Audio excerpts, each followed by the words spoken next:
Welcome to the Grow Your Law Firm podcast, brought to you by Pilma. This podcast helps lead lawyers to more growth, profit, and freedom.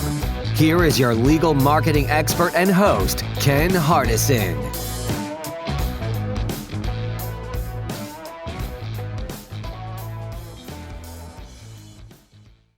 Well, hello, everyone, and welcome to another episode of Grow Your Law Firm. And today I'm going to be sharing with you the 5 behaviors of a cohesive team. And this is coming off of, we just had our quarterly planning meeting where I fly everybody in from Pilma, and we spend a day and a half reviewing last quarter's projects and then creating 2 to 4 projects that we're going to work on in fourth quarter. But you can't do it if you don't have a cohesive team. And what I mean by this is today's presentation is based on a book I read by Patrick Lencioni, The 5 Dysfunctions of a Team. If you have not read it, I urge you to read it. In fact, read anything by Patrick Lencioni, because he is just a great writer and gives just world full of information about how to build a team and how to lead and how to manage. So teamwork, like I said, remains the one sustainable competitive advantage that has been largely untapped. And here's the book, 5 Dysfunctions of a Team. So let's go through each one of them. Behavior number 1 for a cohesive team is trust. And this is probably the hardest one to instill into your team because the fear to be vulnerable prevents them from building trust within, like, I was wrong, I made a mistake, I need your help. A lot of people don't want to show any kind of weakness. They want everybody to think that they know it all, and that will not work because nobody knows it all. So one person can destroy the entire trust, the team's entire trust, and the decision process. For example, a person that talks in meetings and no one comments on his ideas because all he will do is defend his position until someone changes their mind, this shuts down the team. You want to have a robust conversation, debate, but in the end, you're the leader, you're the boss, you make the decision. You want those same people to come in and to trust that you made the right decision and not sabotage it to prove that they were right and you were wrong. This stuff takes time, but once you get it, it's like a good marriage. It makes it so much better. And listen, it's never complete. It's got to be maintained. It's sort of like my analogy to playing golf. You will never master it, but you just keep working on it. Behavior number 2 is conflict, because everybody likes to maintain and they want what I call harmony, but it's artificial harmony if it stifles the occurrence of productive ideological conflict. Like I said, you've got to be able to debate things, and not take things personal when they're said. And if you can get your team, like I would tell everybody on this podcast, get this book and get your team to read it and get people to talk about it. But until you have that, you cannot take it to the next level, I promise you, at least with your leadership. And I'm guilty of this. I don't like confrontation. But the deal is, how can you get better? Because I don't know it all. So I don't want a bunch of yes people in a meeting with me. If you're like that, then you're not going to grow, because you're going to be limited by your leadership lid, and you can never take it to the next level. And the best place to do this is in meetings. And then people hate meetings, but if you got an agenda, you start on time, you end it on time, meetings can be very productive. Now, if you just go in there and let people ramble, no, it's terrible. And the first 10 minutes actually should be the best, because no matter what, you've got to be engaged and passionate and debate around the issues. That's just the way it is. And the fear of occasional personal conflict should not deter you from having regular productive debates. I mean, I'm just telling you, you cannot get better until you do, because I've gone in meetings before and had this grandiose idea, I wanted to do this, this, and this, and then my team comes up and says, but Ken, if you do this, this happened, or have you thought about this, or this won't work because, and they're very specific. And Did it make me feel great? No, but in the end, it made me feel great because I didn't waste a lot of money or time. If I went in there like a dictator and said, okay, this is what I came up with and we're going to do it, and everybody is scared, or some other person comes in with an idea and everybody else is scared to question them or to debate it, then we can't grow and we'll waste a lot of money and a lot of time.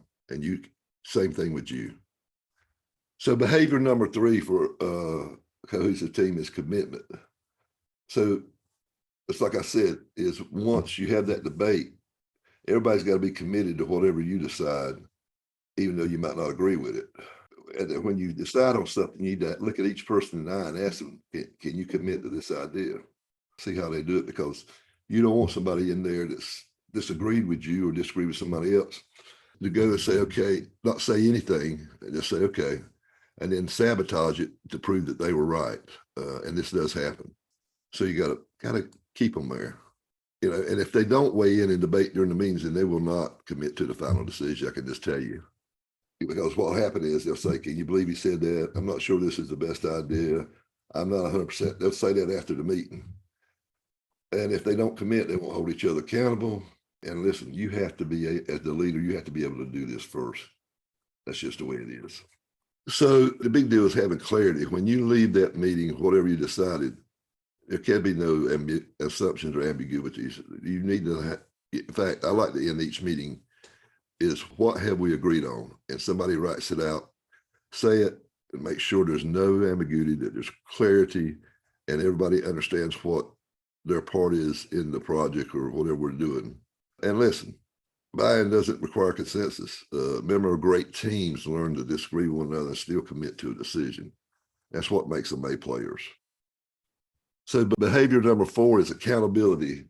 And you need to avoid, you don't need to avoid, but the need to avoid interpersonal discomfort prevents team members from holding one another accountable for their behaviors, because it makes it, people do not like to get outside their comfort zone, and they don't like to confrontation. They don't want to hurt somebody's feelings.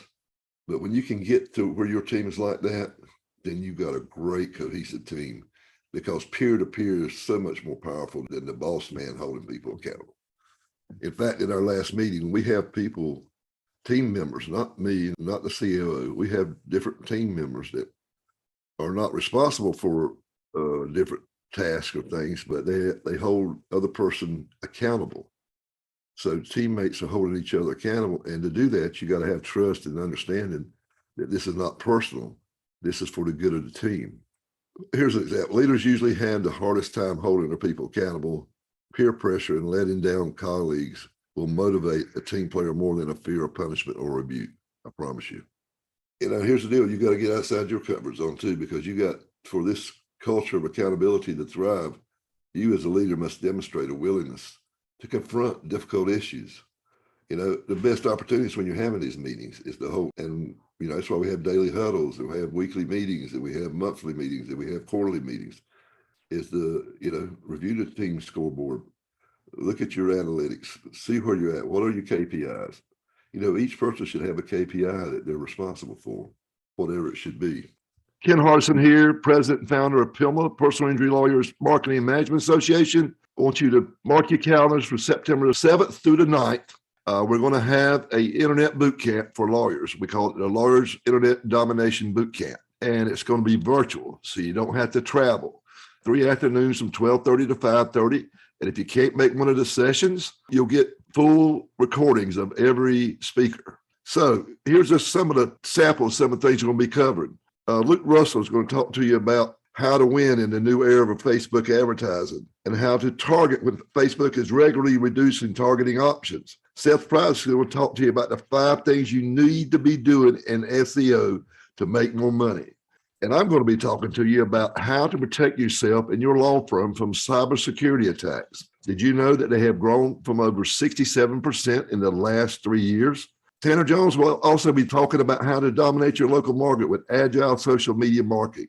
And we have a special keynote, Dennis Yu, who is the godfather of how to test your Facebook, TikTok, and Instagram ads on $1 a day. It's a secret that he has shared with me and our PILMA friends, and now he's going to share it with you. So if this sounds like something you're interested, go to pilma.org/internet bootcamp or go to the end of the notes of this presentation.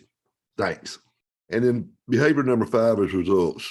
I've always said, I preached it, I do not like individual carrots.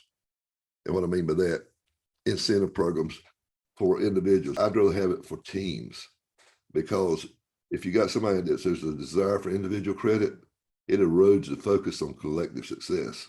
What I found was I was doing this consult with a law firm, and they were putting together and trying to get their intake department to, they were shooting for like 93% of signing up the cases that they wanted.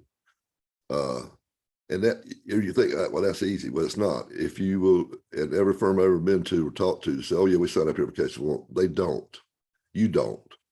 Nobody does.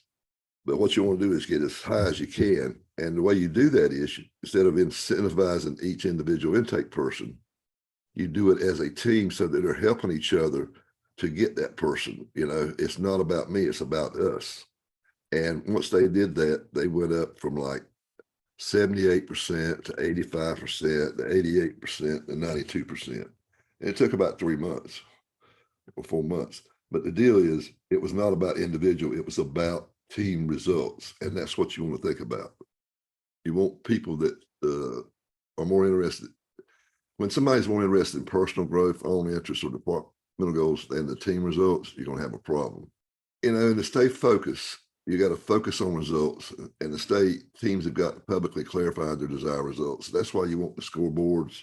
That's why you set team goals, not individual goals. So going back, the 5 behaviors of a cohesive team is to build trust, master conflict, achieve commitment, embrace accountability, and focus on results. So here are some strategies for how to build trust. You want to identify and discuss individual strengths and weaknesses. You want people to leverage their strengths and spend time in face-to-face meetings and working sessions, whether it be on Zoom or be in person. Here's some exercises. You can get team members to share about growing up, where they grew up, how many siblings they had, what was the most difficult, important challenge of their childhood. You can use the DISC, the Myers-Briggs. You can list all types, the DISC results, and explain and share it with everybody so people understand how their team members work. I mean, if you got a team member that's ADHD, you need to know that. You got how they work. Some people push hard at deadlines, and some people try to plan everything out. So how do you master conflict? Here's a strategy. Acknowledge it, that it's required, and establish common ground rules like no cursing, individual demeaning of a person, and just understand natural conflict styles of the other people. So if you get into, here's a good way to do a conflict exercise. If you start seeing a conflict coming up, just pause and let the team know that this is good for the success of the team. And listen, you got some people that are just real quiet. Look for areas of topic that people are avoiding and lay it on the table for discussion and get them to talk. So you can bring clarity of how the team can expect to engage in debate. You can have them write down their preferences for unacceptable, acceptable behaviors. Have them review it with other people. Set every game has the rules. The football games, the baseball games, and you as the leader's got to be the umpire or appoint an umpire. Have members recreate model on blank sheets with their name at the top. So here's the deal. If somebody, and for those, I'm doing this off of PowerPoint, so you can't see it, but you have rare but substantive conflict, frequent and substantive conflict, rare but shallow conflict, frequent but shallow conflict. So what you really want is you want frequency and depth. You want frequent and substantive conflict, not shallow, and you don't want it rare. And then for commitments, like I said, at the end of each meeting, review your commitments at the end. Make sure this is what we have agreed upon. Adopt the disagree and comment mentality, and just make sure they individually agree to commit, even though they might not agree with what you're doing. So here's some commitment exercises. Structure and schedule. You got to have that for meetings. Timeliness of responding to one another, using common resources, human and otherwise.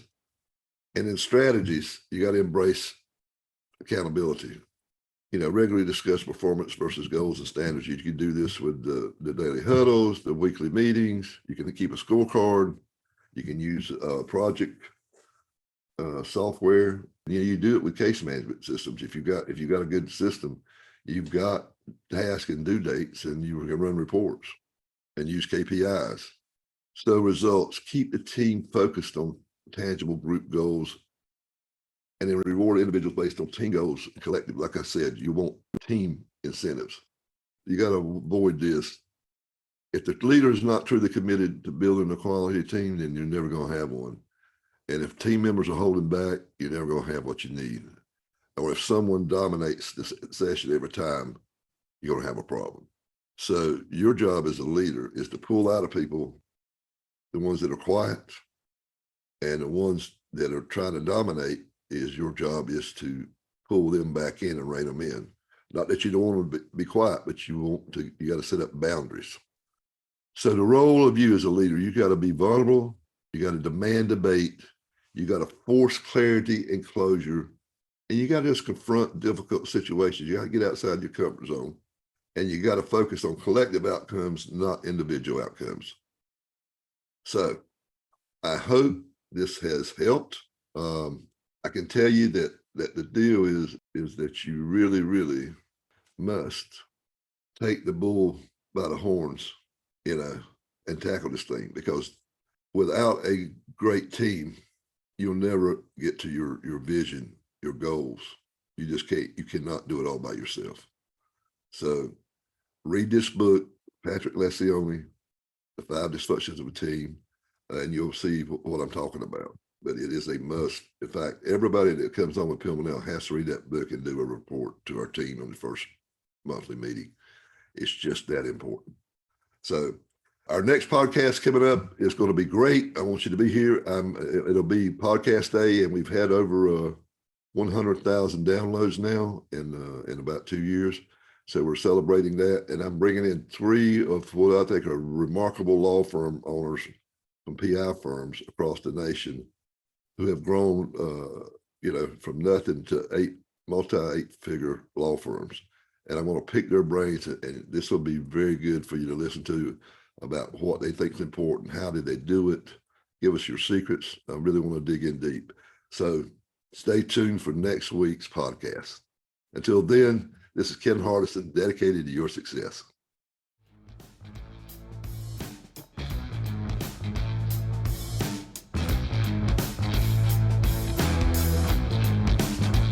You have been listening to the Grow Your Law Firm podcast, the podcast that leads lawyers to more growth, profit, and freedom.